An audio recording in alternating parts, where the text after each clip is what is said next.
Tonight on CBC Vancouver News. CBC News reveals a theft ring involving one of BC's best-known clothing brands. We'll take you inside the setup.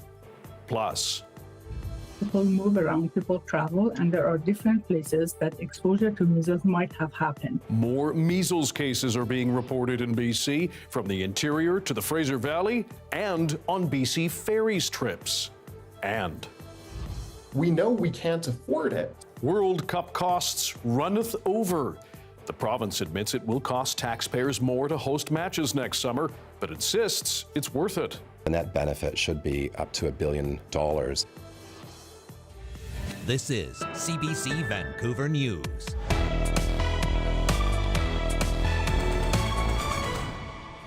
Hello, I'm Dan Burritt. Thanks for joining us. Documents obtained by CBC News reveal the inner workings of a suspected theft ring targeting Lululemon stores across the Lower Mainland. As Jason Proctor reports, it allegedly involved stolen goods traffickers directing prolific shoplifters. This is a story about shoplifting from Lululemon, and if that seems kind of random to you, well, think again. Because we've got court documents to suggest it's happening on an industrial scale in Greater Vancouver by an organized multi-level theft ring. So this investigation begins last fall when police in Surrey start following a suspected thief. And they literally watch over the course of a few days as he grabs thousands of dollars worth of gear from Lululemons around the Lower Mainland. He hits Morgan Crossing Mall in Surrey 5 times in a week. So investigators also get hold of this guy's phone records, which is when they notice something interesting. Immediately before and after these thefts, he's on the phone with a middleman charged in the high-profile bust of a Lululemon theft ring last summer. You may remember this case. It was actually investigated by transit police, who got involved because people selling the stolen Lululemon merchandise were using SkyTrain as a getaway vehicle. So after making that link, Surrey RCMP get the files from the transit police case. It's got details of the contacts the middleman they charged had with prolific shoplifters like Amber Christina Ralston and Aaron Knight. Now, this couple have matching his and hers bans from any Lululemon store in BC. The files say Aaron Knight and the middleman would haggle over prices, and the middleman would send Knight pictures of items he wanted from Lululemon's website. Another person's name also shows up in these conversations, though. A woman with no criminal record, but an alleged knowledge of the market for Lululemon goods and expensive skin creams. So as the investigation that started with this thief in Surrey continues, police turn their attention to this woman enlisting the help of Lululemon's asset protection team. They set them up with a scanner that can pick up infrared signals on those wireless tags placed inside clothes. The RCMP actually take this thing, they stand on the road, they point it to the woman's house where they clock 18 items as allegedly being stolen, because the tags say they're still supposed to be on Lululemon shop floors. And based on that, they raid the woman's house in March.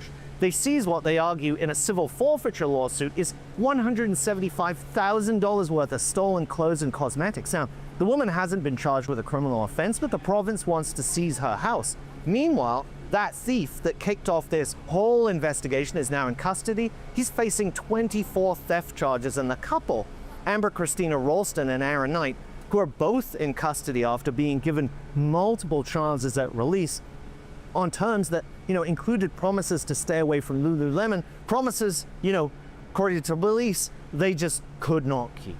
Jason Proctor, CBC News, Vancouver. More measles cases are being reported and confirmed across our province. Fraser Health says 3 unvaccinated people who live in Chilliwack have the disease. It warns the cases appear to be locally acquired. It's still trying to find the source of those infections. If you were at any of the locations on your screen, Red Wing Shoe Store, Walmart Supercenter, Mark's, or the Ahmed Barber Shop, in the afternoon or early evening of June 16th or the afternoon of June 18th, you may have been exposed. You can find the full list of locations and times on the Fraser Health website. Meanwhile, the BC Centre for Disease Control says people may have been exposed to measles on BC ferry sailings and at the Tsawwassen Ferry Terminal on June 20th. It also warns people may have been exposed at the Hot and Cold Cafe in Victoria on June 20th and at the Marriott Civic Autograph Hotel in Surrey the evening of June 20th and the morning of June 21st. You can find exact details on the BC CDC website. A total of 49 cases have been reported in the province this year so far, with 12 cases currently active. And with that, health authorities say a confirmed case of the disease has also been found in Kamloops. Interior Health is performing contact tracing and says the risk to the broader community is low, but it warns people may have been exposed at 5 locations around that city. That includes Aberdeen Mall, some other retail spaces, as well as restaurants on June 16th and June 18th. There are different places in Interior Health that we know that this person has visited, so there is a chance of exposure there. But similar to all other cases across the province, people move around, people travel, and there are different places that exposure to measles might have happened. This is the first confirmed measles case in the interior city. If you're concerned about exposure, you can find a full list of locations and times on Interior Health's website. Click on Media Center and then Alerts. Measles vaccines are being offered for free at local community health centers. A man who escaped last week's rockfall in Banff National Park in Alberta is remembering his 33-year-old roommate who did not survive. Surrey resident Khalid El Gamal was hiking at Bow Glacier Falls with his roommate Hamza Benilal when the rock slab above them gave way. I was stunned and I just froze at that point. And I remember my friend, even till the last moment, he was trying to save me by telling me to run. And I remember that's what he said. These were the last words he told me, to just get on and start running. El Gamal plans to honor his friend's life when he is discharged from the hospital. And back home in Surrey, Parks Canada says nothing could have prevented or predicted the rockfall. A women's advocacy group says startling new data from an independent review of how BC's legal system treats survivors of intimate partner violence supports what advocates have been seeing across the province. There's been inconsistent application of the laws. There's been a lack of accountability within the system. And there's been, quite frankly, victims and survivors aren't accessing the legal system because I think they're not seeing that the system could be a resource. The review found 80% of intimate partner violence goes unreported, and nearly half of women over 15 have experienced violence at the hand of an intimate partner. The review cites several barriers to getting help, including institutional silos, cost, and a lack of accountability. BC's Attorney General is expected to review several recommendations. Well, there was big drama in a small Metro Vancouver community hall on Monday night. The village of Anmore was scheduled for a key vote on a proposal that could have tripled its population. But just before the meeting, the developer canceled that proposal. We spoke with our municipal affairs reporter Justin McElroy about the change earlier. It was called Anmore South, and like you said, Dan, the biggest development in Little Anmore's history. The community is just about a 10-minute drive north of Port Moody, predominantly rural and suburban since it was incorporated about 30 years ago. But there's about 150 acres of land that's owned by a developer, currently zoned for single-family homes, that they wanted to turn into a mix of townhouses, some homes, some low-rise apartments, sports fields, a community center. But there was a lot of public backlash to it, a lot of divisiveness over the feel of Anmore, what it would do to traffic. And in the end, the developer decided, just as you said, 1 hour beforehand, that there wasn't enough community support to try and change the OCP to allow for a potential future rezoning. And it came as a shock to everyone, including the mayor of Anmore himself. Completely in shock. I had spent most of the day preparing notes in regards to some of the dialogue that had been going on in the neighborhoods. I was putting a lot of stuff together regarding to correct that when I had an opportunity to. But yeah, completely shocked. This has been in the works for over 3 years, and yeah, very, very shocking. And again, very tough on staff and the rest of council who are so prepared to be able to have this meeting tonight.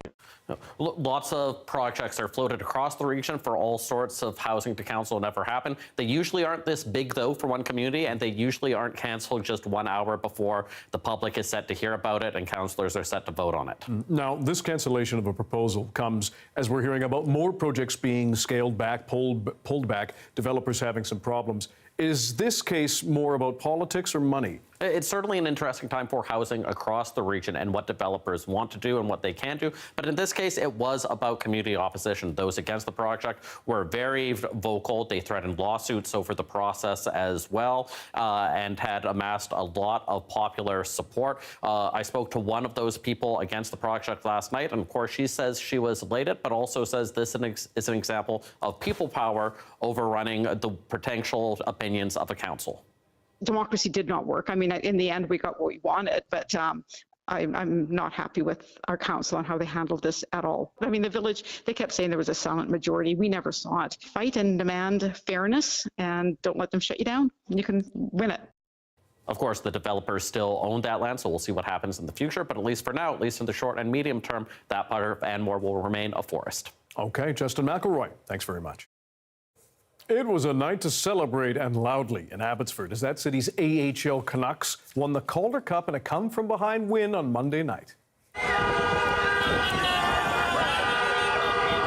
Lots of cheering and car horns blaring, a large and vocal crowd lining the city streets celebrating the Vancouver Farm team's 3-2 win against the Charlotte Checkers.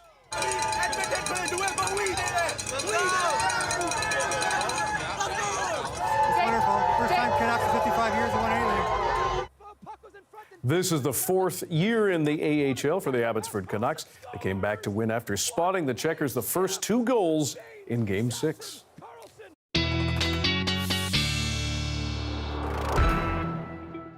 Darius Madavi is off, so meteorologist Westla English joins us with the forecast. A bit of a mixed bag, at least across some regions. Yes, we start out with sunshine in the Metro Vancouver area. Then we did see increasing cloud. One of our producers, Matthew, noticed a little bit of haze on his bike into work this morning. But because we're under this westerly push, any of the haze lingering over the Metro Vancouver area will be pushed to the east over the next couple of days. We'll take a look at the Almanac to start. Up to 22 degrees at the Vancouver International Airport. Seasonal is 21, and you can see our seasonal lows pretty close there. Sunrise was at 5:08 this morning, lost about 17 seconds of daylight today compared to yesterday. Here's a look at the upper level airflow, and you can see we are still under westerly flow. I will talk about, we're going to see warm air moving in for the weekend. Okay, thanks. Turning east now to the Wild Rose province, questions of Alberta's sovereignty weren't on the ballot in Monday's by-elections. But in the province's conservative heartland, the vote may have been a pulse check on the separatist movement. Aaron Collins shows us what the results are and what the numbers reveal. Signs of support for Alberta independence easy to find in Didsbury. Frustration with Confederation, a tradition in these parts. This riding elected the province's only separatist to the legislature nearly 50 years ago. Alberta's sovereigntists had hoped that history might repeat itself last night. It didn't. The leader of the Alberta Republican Party finished third. We need political action and backbone, and that's what the Republican Party of Alberta is going to continue fighting for all across Alberta. The Republicans grabbed less than 20% of the vote in this race. Most people are sort of looking for the existing party, the existing government structure, to come up with the right kind of solutions. Still, in Alberta, tension with Ottawa is a constant. It's almost as if they don't really care about the West that much. But that's nothing new. Justin was never a good idea. He's just trying to fill Daddy's boots, and he couldn't do it. The appetite for change strong here, but interest in independence tepid at best. Albertans are a little bit frustrated, so there's an emotional attraction to the separation idea, but I think if it's well thought through, it's not very realistic. The governing UCP won last night. Let's stay strong and united, and let's get things done. But some worry that a divide over independence could split the party. I think that the jury is very much still out on the future of that movement. The poor showing by separatists here is a blow to the sovereignty movement in Alberta. It's also key to keeping the United Conservative Party united, and potentially a sign that most Albertans would like to keep Canada united too. Aaron Collins, CBC News, Didsbury, Alberta. ballooning costs, how the BC government is defending the higher price tag of hosting matches in next year's Men's World Cup.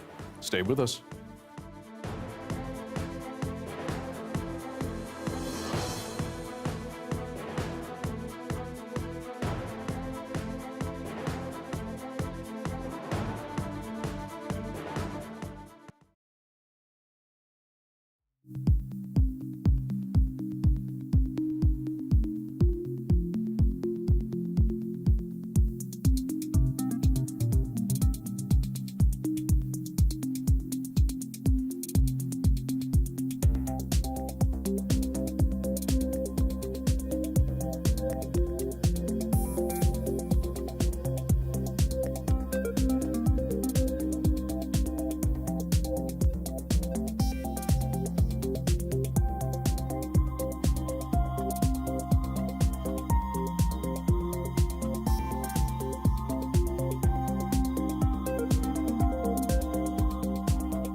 What were once meant to be condos for sale are now going to be rentals in BC's second largest city. With the market facing some headwinds, Surrey City Council has approved a planning change. But as Pinky Wong explains, some experts say that shift will limit future ownership opportunities.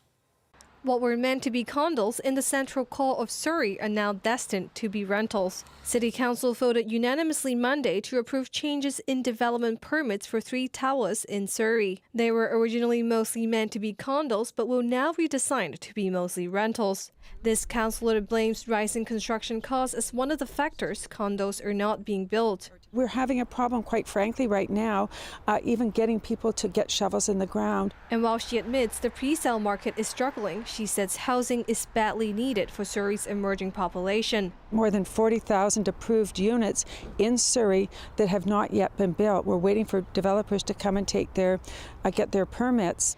This real estate advisor specializes in new development spaces. He says developers delaying pre-sale projects and turning condos into rentals will impact home supply for younger generations. If you just look at the development timeline and just the life cycle, the way that I see it, we're not going to see another rush of major supply until maybe the early 2030s to 2035. The Sanch worries that will limit future ownership opportunities. But Andy Yang, director of the city program at SFU, says the cyclical change in the condo market is normal and that adding to Surrey's rental market is a win. An opportunity to diversify the housing stock in the city of Surrey. That you have to remember that the city of Surrey is 70% homeowner to 30% renters. More places to rent, but fewer opportunities to own. Pinky Wong, CBC News, Surrey.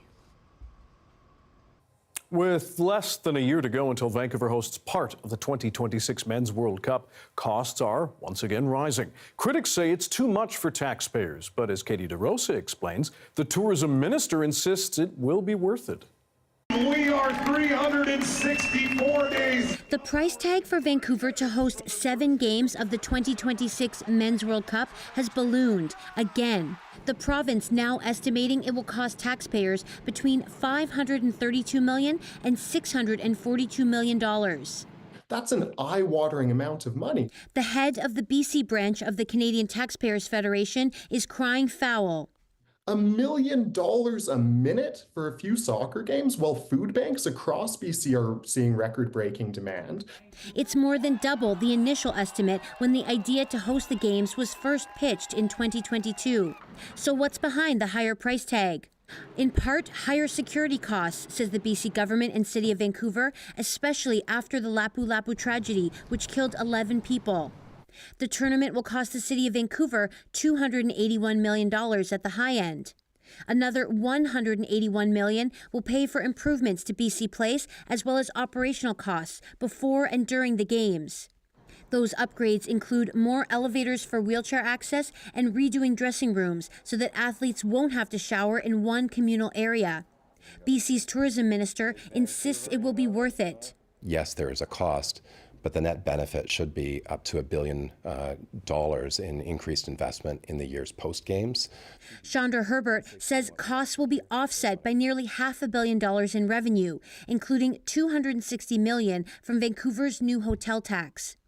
Carson Binda said even with those earnings, taxpayers will still be on the hook for more than $100 million in net costs.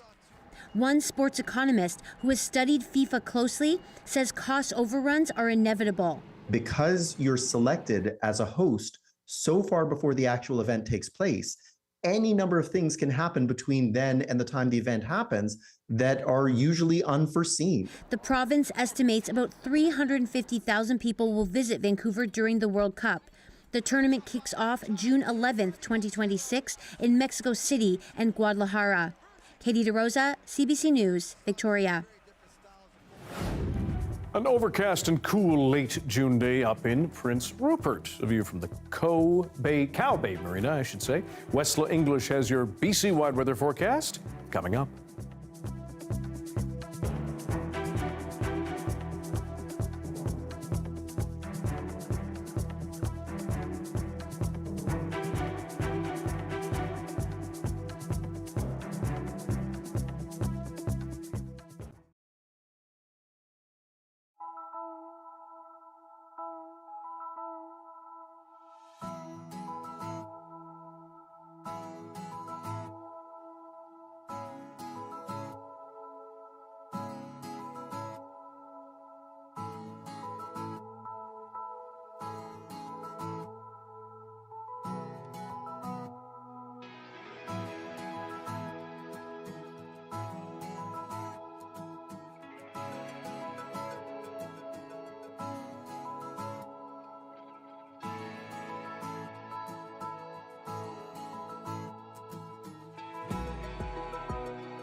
Business education and financial literacy are historically things that have not been provided to Indigenous youth. Institutions have often presented that knowledge in unequal ways or have not taken the time to adapt it to non-Western perspectives.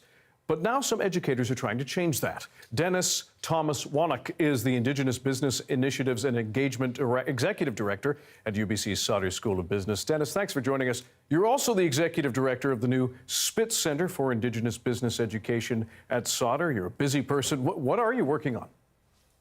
Well, thank you again for having me. There are many unique initiatives that we're doing here at the new Spitz Center for Indigenous Business Education at UBC Sauder School of Business. Trying to do things in our Coast Salish teachings, doing things in four. The first priority is to recruit Indigenous business talent, and we've created a Pathways program. We've also have an engagement strategy. We have a wonderful staff in our undergrad office that when they do get to Sauder, how can we make a thriving ecosystem of business learners so that they can connect with the year 1 to year 4 or year 5, create a connection, relationship, and a network ultimately. And then also we have our Chinook program that's been around for over 20 years. So it's been trailblazing for quite some time of like adult holistic education, very agile programming that we can actually have a great impact with First Nation and Indigenous organizations. But the most profound one that I'm very proud of, and I know our team is at Sauder, is our Pathways, and it relates to creating a business module program that we created a partnership with Junior Achievement BC of how to become an Indigenous entrepreneur, how to become an Indigenous business owner. And we walk them through the core concepts of business, of fixed costs, variable costs, gross revenue, net revenue, marketing, internal relationships, and so forth. And we just celebrated our first pilot program last week with the Vancouver School District of 4 different schools. And at the end of the 14-week program, they pitch a business product within 90 seconds to 2 minutes. And it's been fantastic. Yeah. Why is it important that more Indigenous youth learn about business and financial literacy, do you think? Well, for me, coming from one of the local 3 First Nations here, I'm a citizen. I'm also an elected councillor for the Tsleil-Waututh people here that traditionally occupied Vancouver. And prior to taking this new role at Sauder, I worked for my nation about 15 years in economic development. So I've been able to see this tremendous, immense growth economically as it relates to, say, real estate, for example. There's 20 million square feet we need to build, many different career paths or industries that you can choose from: trades, business, graphic designer, Indigenous architect, engineer. And so I really knew that all of the work of our ancestors of the 3 nations and also my nation have really kind of set the stage for this new movement of reclaiming space and redefining what the future looks like, and really supporting the rebuilding of Indigenous economies. And I know that's not just for the 3 nations, it's across Turtle Island. There's many different nations across in BC, but across Canada that are actually doing very economically well. And I know that there is still a gap when it comes to the economic opportunities, and we hope that they come through Sauder. If not any other post-secondary, higher education or trades, it's still a win for our people. And lastly, we appreciate your time. What will success mean for you and look like for you when it comes to your students? Success looks like for us at the Spitz Center is having Indigenous students being proud of who they are, where they came from, understanding that their ancestors were the original business people, were entrepreneurs pre-contact, but now in this new era, how can we be walking in both worlds with understanding our cultural value system and interweaving that with Western business concepts, and being proud at the end when they walk across the stage and being part of the economic fabric of Canada. Dennis Thomas Wannock, the Indigenous Business Initiatives and Engagement Executive Director at UBC Sauder School of Business. Thank you for joining us. Hi, Chika. Thank you very much for having me. In New Westminster, city councillors have voted to extend the permit of an overdose prevention site. But as Jessica Chung explains, that site has sparked a growing divide in the community. This overdose prevention site in the heart of downtown New Westminster will be able to operate for the next year and a half after City Council voted to approve an 18-month permit extension for the site. We can't turn our backs on people who are suffering in our community. New Westminster is a compassionate community. Community members have been divided on the site. 32 letters were submitted to council, roughly half in support of it, while others expressed concern. On Monday, council voted 5-2 in favor of the extension, but while site staff welcomed the decision, they say more needs to be done. I know how people feel about seeing these folks. It can be unpleasant. Some of them are very sick. Some of them have been homeless for a long time, and it shows. But you know, they deserve more than they're getting. Pushback against the site has increased since it was unanimously greenlit in 2021. The mayor says that's partially due to a spike in people inhaling their drugs, a service that's not provided by the center, which allows clients to inject and orally consume drugs. People have begun using drugs outside the site in order to be close to life-saving care, a concern for businesses and those in the area who are worried about violent incidents and thefts. Councillors who voted against the extension say a more permanent solution is needed and also moved a motion for a good neighbor agreement. A lot more restrictions, a lot more accountability on the provider moving forward, and I think provide the local businesses and the local residents with a bit more comfort. Part of the agreement would require things like limiting criminal activity and crowding around the site, something the provider says is unattainable. It's just all about us doing crowd control. No caring about whether they lived or died. Where will people go? If they're dispersed from here, where will they go? She says better solutions are needed for those who inhale their drugs. The mayor says a plan for an inhalation center is in the works. Jessica Chung, CBC News, New Westminster.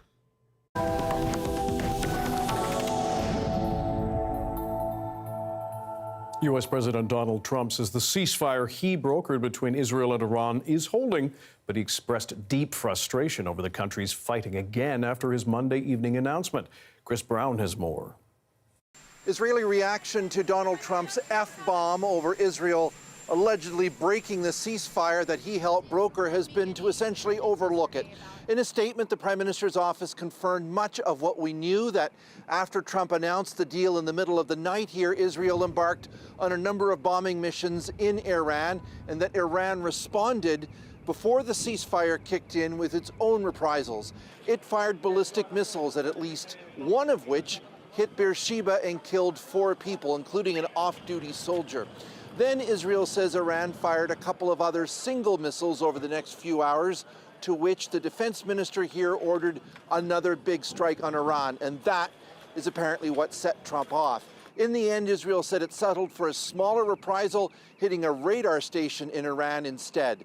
Benjamin Netanyahu is characterizing this 12-day war as a tremendous success for Israel, as it eliminated what he called dual existential threats in the nuclear domain and in the field of ballistic missiles. The country's president, Isaac Herzog, sounded a similar theme as he toured that damage in Beersheba. What we have done successfully in this operation is to remove the Iranian nuclear threat looming above Israel, the region, and the free world. Iran's Security Council spun the outcome a different way, saying it was Israel that was forced to accept defeat and a ceasefire unilaterally. Iran has obviously been badly hurt by this war. Israel assassinated a lot of its key people, scientists, and military leaders. Plus, it appears to have destroyed a large part of Iran's nuclear program. Whether this ceasefire will stick is now the key question. Previously, say in Lebanon between Hezbollah and Israel, there were extensive negotiations, terms and deadlines. Here, we don't know who has promised what. There's no document to look at, and we don't know what the expectations are about the future of Iran's nuclear program, or really anything about the whereabouts of the sizable supply of enriched uranium. Chris Brown, CBC News in Jerusalem. Now that ceasefire between Israel and Iran has been announced and appears to be holding, some Iranians are heading back to the country while many others continue to leave. Briar Stewart has more from the border between Iran and Turkey. After news of the ceasefire between Israel and Iran, there's a lot of hope, optimism, and also a fair bit of confusion along this border crossing in eastern Turkey. Now, for one, people are confused because a lot of areas in Iran, there's not a very stable internet connection, so people haven't been getting regular updates. And then, of course, on top of that, after U.S. President Donald Trump announced the ceasefire, it then appeared to be violated quickly afterwards by both Israel and Iran. Now, in terms of the situation at the border, it was very busy today. A lot of people leaving to cross into Turkey, but also I would say a few hundred crossing back into Iran.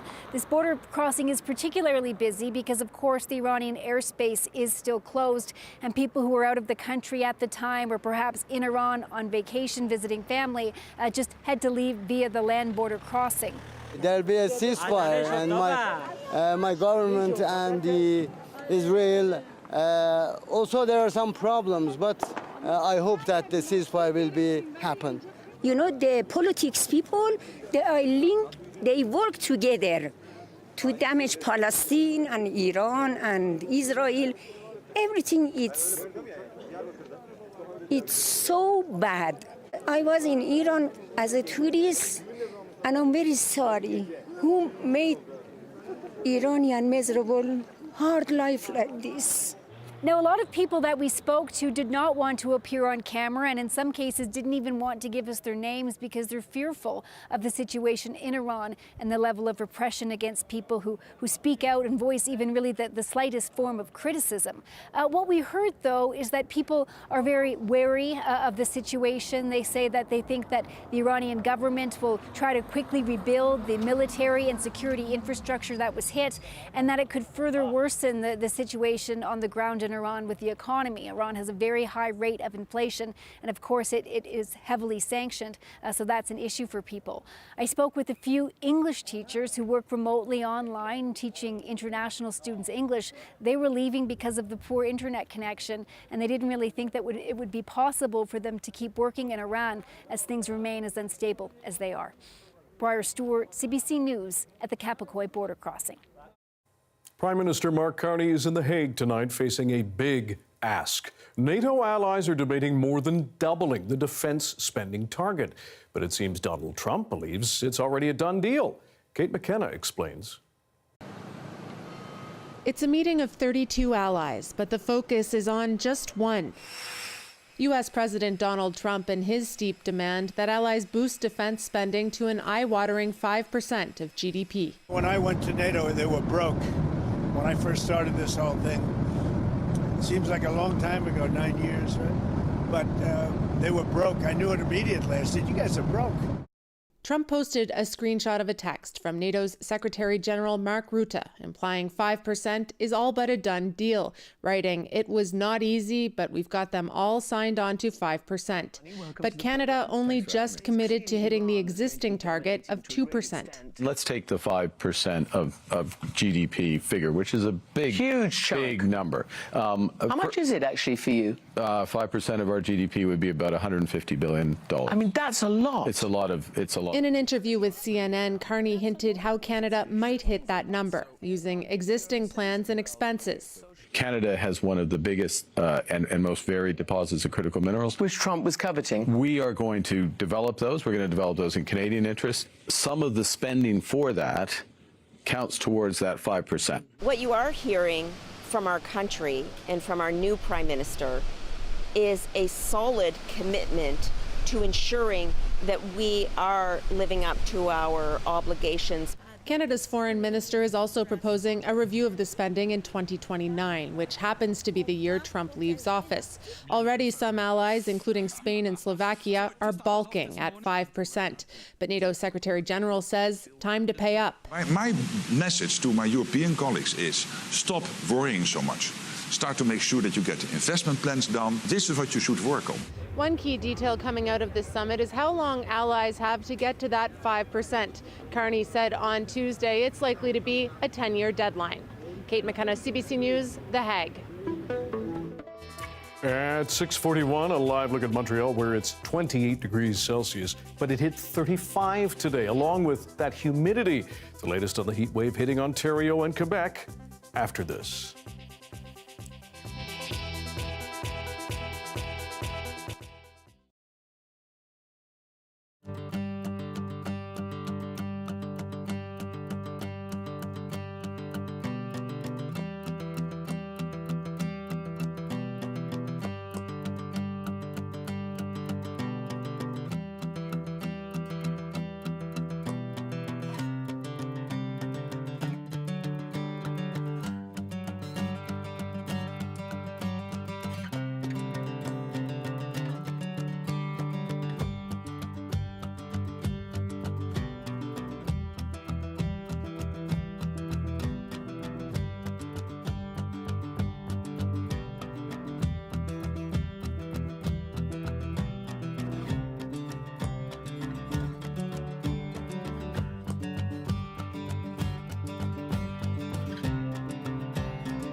Heat alone can be dangerous, even deadly, as we know all too well here in this province. But combine that with wildfire smoke and the risks get higher. Shayna Luck explains how a new study connected the two and what you can do to stay safe. They smelled it before they saw it. It's not the most common way that fires are discovered. A brief evacuation after provincial staff went on patrol just east of Halifax and followed their noses to a small wildfire. This time, a helpful early warning sign. But with wildfire smoke across parts of Western Canada and rising temperatures and heat alerts in the east, new research is warning of the increased risk to health when heat and smoke hit at the same time. Your body's just got a lot going on, so it's not surprising that when we combine those two exposures, they're riskier than either exposure alone. The study looked at 21,000 deaths in the Vancouver area over more than a decade. Heat is the bigger danger.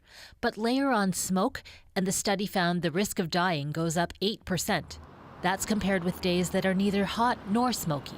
People with pre-existing health conditions are most at risk. But a McMaster University respirologist says more research could be required to find out why. Why does, heat potentially make smoke inhalation worse or, have more health effects? That's where we can then really get into giving very specific advice and changing practice. Researchers do know kids, seniors, and pregnant women are at risk. So are those who can't take shelter at all. It very much does bother me because I have asthma. An extra danger for those living on the street. The heat is really illuminating these cracks in our system, these real gaps that people have challenges that will go well before and beyond the heat waves that are playing out across the country. When it comes to dealing with hot, smoky weather, experts say make sure you have a place with cool, clean indoor air, even if it's just one room in your home. And if you don't have access to that, try to keep cool while outside. Shayna Luck, CBC News, Halifax. The weather update is brought to you by BC Cancer Foundation. Support BC Cancer Foundation by leaving a gift in your will and join our 90-year legacy of driving life-saving innovations. Meteorologist Westla English joins us now with the BC-wide forecast. I am eternally thankful, at least so far, Westla, that we don't have that oppressive smoke, and memories of the heat dome they stick in people's minds, don't they? Oh, absolutely. Well, we did have that cooler weekend this past weekend, so it did help improve some of the fire danger ratings, especially for areas in southern British Columbia. But we did see some more thunderstorms popping up today. I'll take a look at the satellite and radar right now, and here's what it looks like. This is what it looked like over the past 12 hours. And again, we are still dealing with some storms rolling through. Earlier today here in the Kelowna area, we did see breezy conditions kick up. Now that line of storms has moved close to near Revelstoke, also still seeing storms in many parts of the BC central interior, Prince George and Williams Lake, those areas still seeing some thunderstorms. Keeping an eye on what's going on over the next 24 hours as well. This is the precipitation forecast for the next day or so. We are going to see a similar weather pattern tomorrow for the inland sections, sun to start, and then more showers with the risk of thunder showers in the afternoon. Areas on the coastal sections, north coast, central coast, those areas will still see some rain. And even in areas around the Metro Vancouver area, those areas will see some rain overnight, tapering off to showers for tomorrow. This is what I'm talking about, though, for the weekend. That ridge will start to build over the weekend and bring us some warm air and sunshine. So a much more stable weather pattern as we head into Saturday and Sunday. Here's a look at what you can expect across BC tonight. 12 for a low in Golden. Prince George also lowering down to 12 degrees overnight. For tomorrow, Wednesday, interior areas will see that typical June weather. So again, sun between cloudy periods, threat of afternoon showers or thunder showers, highs of 20 degrees in the Caribou Central Interior, 20 degrees as well for Cranbrook. 5-day forecast for the Okanagan Valley. We will once again see that risk of a thunder shower tomorrow afternoon. It will be breezy at times tomorrow afternoon, but then things will stabilize Thursday, Friday, and into Saturday and Sunday. You can see we'll see gradual warming in the lower mainland, the Metro Vancouver area. Here's what it looks like from Wednesday to Sunday. 19 degrees for a high tomorrow. So the rain pushes across the island and into the mainland overnight tonight. Things will start to taper off on Wednesday. The showers do stick around on Thursday, Dan, but Friday, Saturday, and Sunday, we'll see gradual warming. Downright pleasant. Westla English, thanks very much. Well, it has been another sweltering day in much of southern Ontario and parts of Quebec.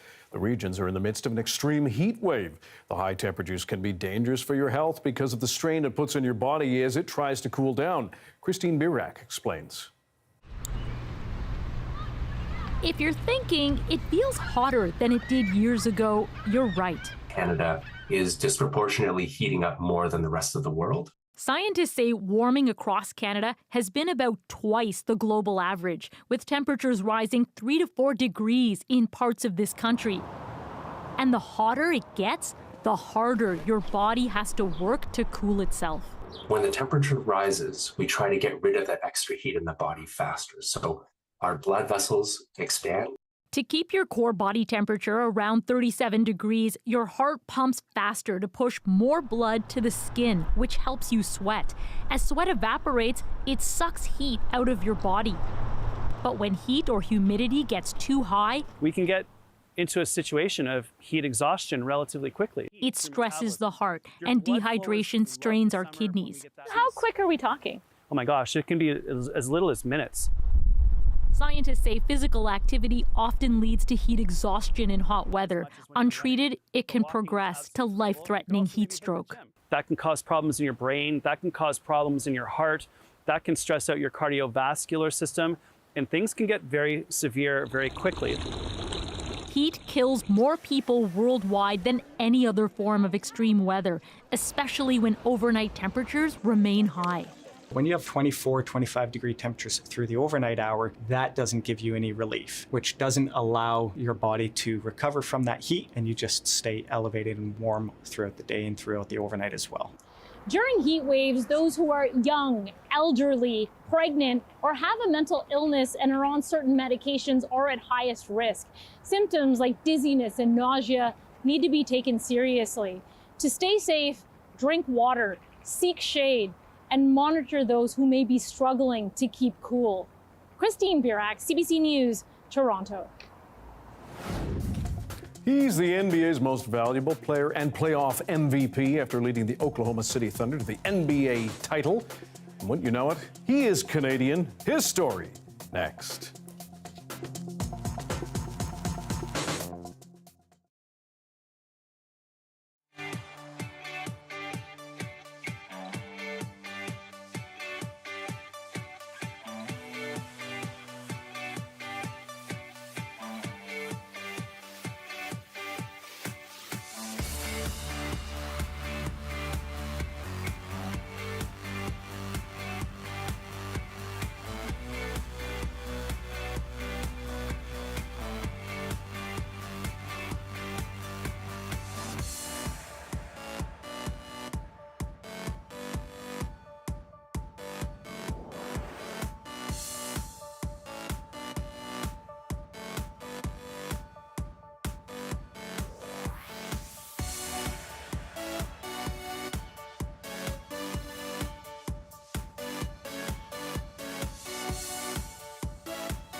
Hi, I'm Amy Bell, and here's what's in your CBC inbox. CBC returns as the exclusive media partner of the Squamish Nation Youth Powwow, July 11th to 13th. The family-friendly cultural event welcomes everyone to celebrate Indigenous culture, music, and community. And on July 2nd, CBC's Musical Nooners free concert series returns. Every Wednesday at noon, enjoy an afternoon filled with tunes and talent. Details at cbc.ca/musicalnooners.